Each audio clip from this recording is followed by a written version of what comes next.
Mets preview also, and Belmont Stakes. And, a lot of people have, and the field will be pulled tomorrow. Is it tomorrow or Wednesday? Tomorrow? Tomorrow. And a lot of people I know feel that Justify is vulnerable because of the way the Preakness played out. One thing to remember here is, two things really. Number one, he's a big, strong horse. That's a good thing for him. Number two, he has the right style to win the Belmont. The easiest way to win the Belmont, if you're a class horse, is being a big, strong horse that can control things on the front and can get out there, get out in front, set a leisurely or okay pace, and then just click off those quarters. Just click them off. Boom, boom, like clockwork. Just click them off right to the wire. And that's the easiest way to win that is clearly people think, oh, it's a mile and a half, so you want to come from way back. No, you don't. That's the worst thing that can happen is coming from way back. It's not easy to do. It's virtually impossible.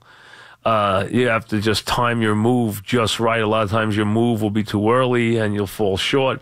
So timing that brush or that move is a very tough thing.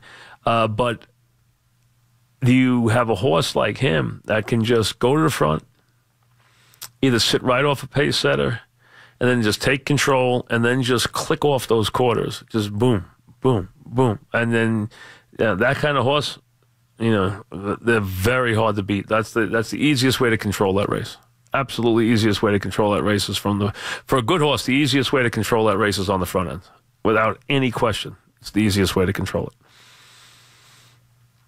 Stuart in Massapequa. What's up, Stuart? Yes, Mike, thanks for taking my call. It's great to have you back. Thank you. What's up? It's really good to talk to someone that has some logic and intelligence. And I wanted to bring up to you, I'm glad that you just brought up that there might be a window of conversation, at least, between the Yankees and the Mets. Doesn't mean it would happen. All I was told was that, hey, it's not like we would just rule it out because it's the other team. I mean, that wouldn't be the reason, but I still think it's a long shot. I know it's a long shot, and I totally agree with you. But I want to throw something out to you, and I want to see how you feel about it, okay? You said, and I do agree with you, that the Mets' first conversation, if they would think about any conversation, the Mets would be Torres. Yeah, absolutely. All right? But, yes, and the Yankees are going to say no. Of course. Because he's just too valuable at this point. Right. And even if it was entertained and talked about, they wouldn't even get as much prospects as they could for Torres because he's already proven himself that he belongs in this league. You agree? Well, I think he would make the rest of the deal less extensive, where if he were in the deal, there wouldn't be much left of the deal. There'd be something left of the deal, but not as much where, the way you would look at it is the thing about the reason to not take Torres in the deal is I can maybe get 4 players for DeGrom that I hope can all fill positions for me. That kind of thing, where they could all play for me. And, the Yankees have a plentiful group of youngsters, both on the major league level and the minor league level. The Mets are really without talent in a lot of spots in the lineup. And it's an easy fit, but it's still a very hard trade to make. It's very difficult. Tony in Manhattan. What's up, Tony? Hi, Mike. Thanks for taking the call. Yeah. Kind of stole my thunder with the last call, but what I was going to ask you was if you think the Yankees or Mets might agree to trade DeGrom, and if you just told the Mets any 3 or maybe even 4 of the minor leaguers for the Yankees. Well, I mean, any 4 minor, so nobody on the major league roster? Yeah, yes, unless maybe someone like Austin you could fit into the mix, something like that. I don't know that the Mets would agree. I think they'd start by wanting to hold out for Torres if they could because he's a can't miss. And he could be a special player. Now, the Yankees wouldn't put Torres in the deal. I don't think they would do it. I think they'd go elsewhere. I think they think that highly of him. I think they consider him untouchable right now, which I don't blame them. I think he's, he looks that good. He looks special. So I think that goes without saying. But, I mean, the Mets would want to bring back a lot because they'd want to They really wanted it would be a very tough thing for them to do. And if they did it, they would have to really feel they were dramatically helping their team. Mike in North Brunswick. What's up, Mike? Hey, Mike, how are you again? Good. Nice to talk to you. Yeah, again. what's up?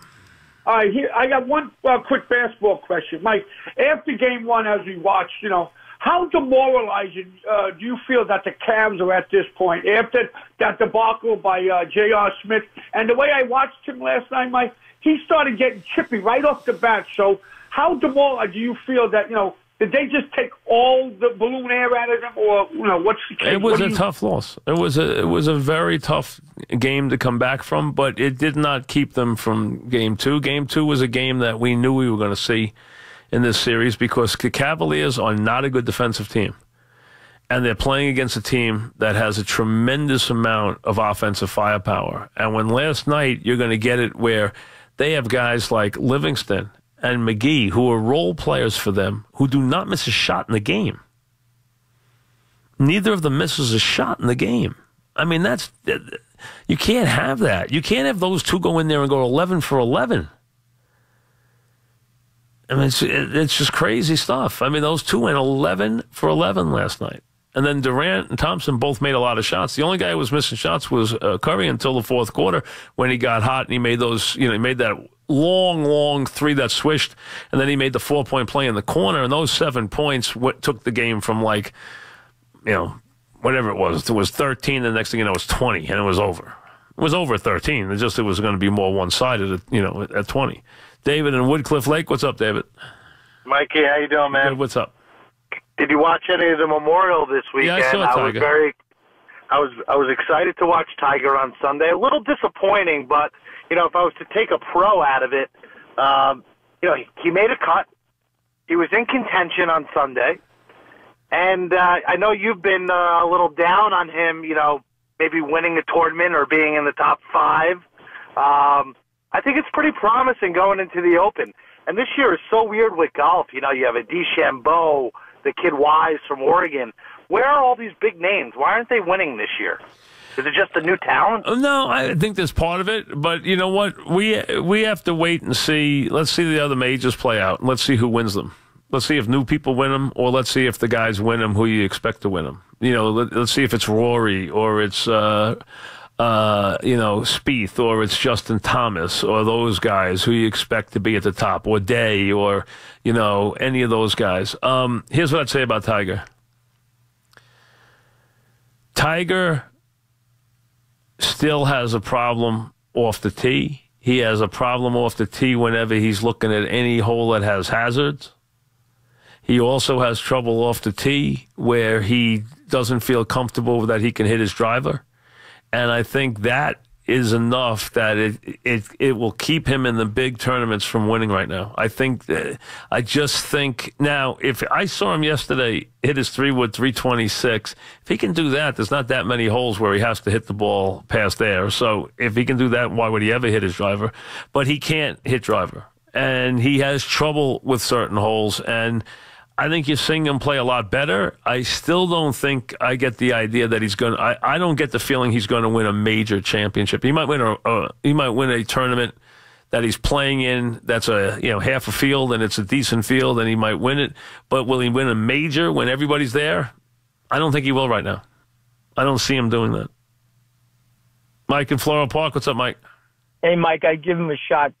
Probably just in about the British Open as far as a major. Mike, I do want to say something about the Yankees. I proposed to trade to you with DeGrom, but I'm going to add one other player to it now. And they're not going to give up Torres. There's no way, and I wouldn't give him up either for DeGrom. But you know what? I want Didi in the trade now because I think the Yankees are giving you signals. Well, so Didi could. The Yankees could trade Didi. I agree with you, Mike, on that. And sometimes you say some wacky things, but you're right about that. The Yankees could trade. I don't know what's a move they want to make in season, but the Yankees could trade Didi. It's not impossible. If they thought Torres is the better shortstop, they could do that, and it does open some things up for them next year. And it does for the right pitcher. It could happen. They do have the ability to do that. I'm not saying they would do that. And Didi's a popular player, and nobody's saying that they have to trade him. What I'm saying is the Yankees have such flexibility that to get the pitcher they want, they could do virtually anything. they have so many ways to mix and match that they can do that because of the versatility they have in their middle infielders and because of the level of talent they have with these young players led by Torres. Back after this.